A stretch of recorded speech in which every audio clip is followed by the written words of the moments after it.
नमस्कार, मैं सांस्कृतिक कोच शैलेश बागड़ी। आज बात करते हैं एक ऐसे डिफरेंट इन्वेस्टमेंट की जिसका रिटर्न हमें डायरेक्टली दिखाई तो नहीं देता मगर हमारे लाइफ के बैकअप में हमेशा खड़ा रहता है। जब भी स्थितियां परिस्थितियां विपरीत जाए तो इसका रिटर्न हमें समय समय पर मिलता है। तो आइए एक छोटी सी कहानी सुनाता हूं। एक साधु महात्मा थे, देवी देवताओं महापुरुषों की कहानियों को working skill, time planning, balance in life और मेंटल पीस के एंगल से सुनाया करते थे। इसीलिए इनके यहाँ भक्ति एंगल से सुनने वालों के साथ साथ मैनेजमेंट के एंगल से सुनने के लिए राजा महाराजा, बड़े बड़े व्यवसायी, बड़े ग्रेड के मंत्री और उस समय के हिसाब से कुछ प्रोफेशनल्स आया करते थे। और इन सब के जाने के बाद में महाराज जी के पास बहुत सारा धन, खाने पीने की वस्तुएं, वस्त्र इत्यादि इकट्ठे हो जाते थे। महाराज जी आज की आवश्यकता अनुसार रख करके बाकी सब कुछ गरीबों में बांट दिया करते थे। इनके ठीक सामने एक व्यवसायी की दुकान थी जो नित्य सोचता महाराज कितना मूर्ख है, इतना सब कुछ आता और सब बांट देता है। एक दिन जाकर के महात्मा जी से बोले प्रभु आप बुरे समय के लिए कुछ सेविंग किया करो, कुछ बचाया करो। महाराज जी हंसते हुए बोले, आप जैसे सांसारिक लोगों के लिए तो सेविंग ठीक है, हम जैसे सन्यासियों के लिए कहा। बोले नहीं प्रभु, कभी भी स्थिति परिस्थिति विपरीत हो सकती है, कुछ ना कुछ सेविंग अवश्य किया करो।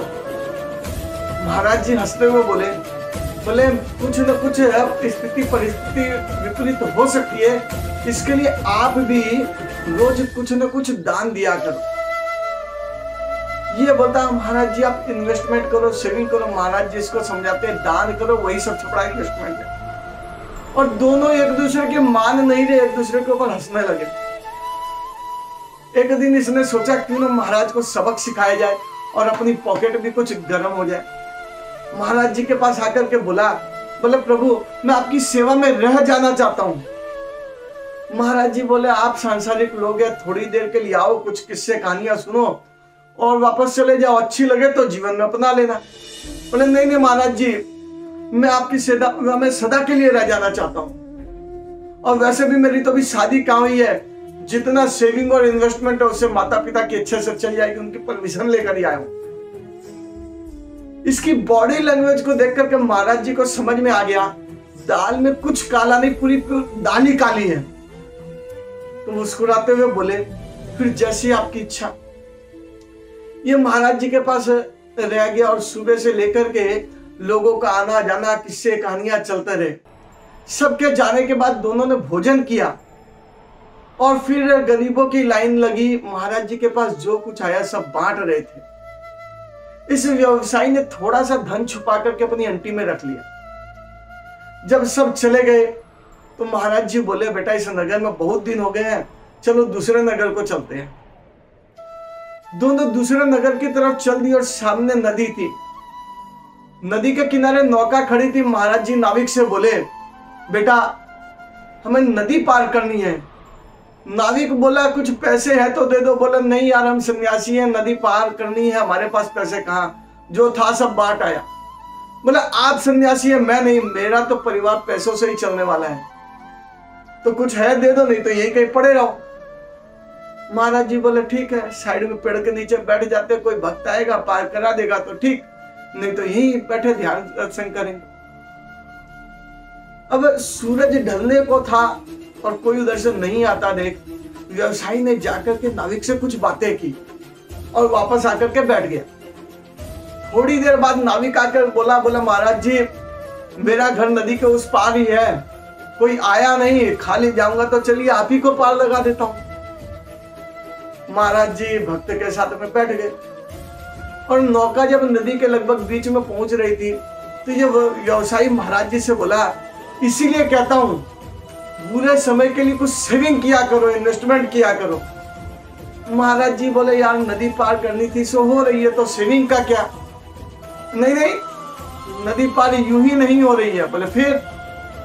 बोले आप जब सब कुछ बांट रहे थे मैंने थोड़ा सा धन छुपा करके अपनी अंटी में रख लिया था, वही इस नाविक को दिया तो नदी पार हो रही है। महाराज जी मुस्कुराते हुए बोले बोले जब थोड़े से धन का त्याग करने से, उसका सदुपयोग करने से नदी पार हो रही है, तो यदि नित्य थोड़ा धन सेवा में, त्याग में लगाओ तो जीवन रूपी भवसागर पार हो जाएगा। अब सोचिए, हम जो SIP करते हैं, FD, म्यूचुअल फंड और इन्वेस्टमेंट प्रॉपर्टी हमने किया, उसका रिटर्न तो हमें डायरेक्टली दिखाई दे रहा है, मगर ये सेवा, त्याग, दान, ये ऐसा इन्वेस्टमेंट है जिसका रिटर्न हमें डायरेक्टली तो दिखाई नहीं देता, मगर भगवान सदा एक ही बात कहते हैं, तथास्तु। और आप यदि बांट रहे हैं तो वो कहते हैं तथास्तु, आपके पास सदा बांटने की शक्ति आती रहे।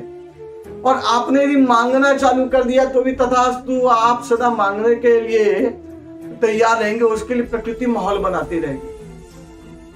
एक मैंने व्यक्ति अपने बेटे के मित्र को कह रहा है, बोले यार आपने मेरा जीवन उद्धार कर दिया, मैं आपको प्रणाम करता हूं। तो बोले चाचा जी आप मुझे क्यों प्रणाम कर रहे? बोले यार बेटा सावर, तूने ना विष्णु को देना सिखा दिया।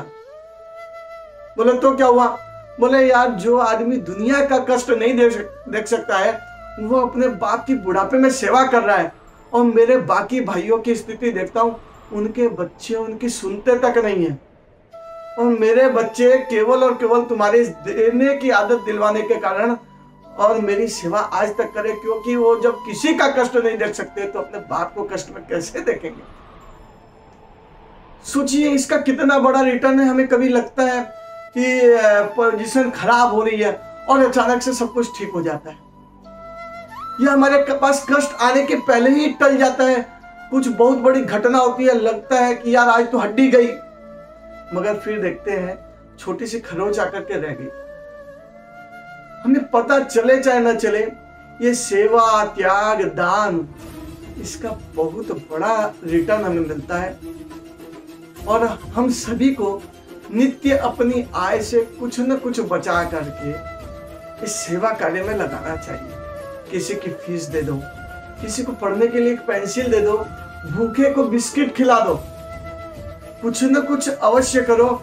यदि हम ऐसे रखेंगे तो ऊपर वाला हमेशा तथास्तु ही कहने वाला। आज का वीडियो पसंद आया होगा, इसे मित्र बंधुओं के साथ अवश्य शेयर करें। और आपने अभी तक यदि शैलेश बागड़ी यूट्यूब चैनल को सब्सक्राइब नहीं किया है तो सब्सक्राइब अवश्य करें। जल्दी मिलते हैं अगले वीडियो में, तब तक के लिए शैलेश बागड़ी का नमस्कार।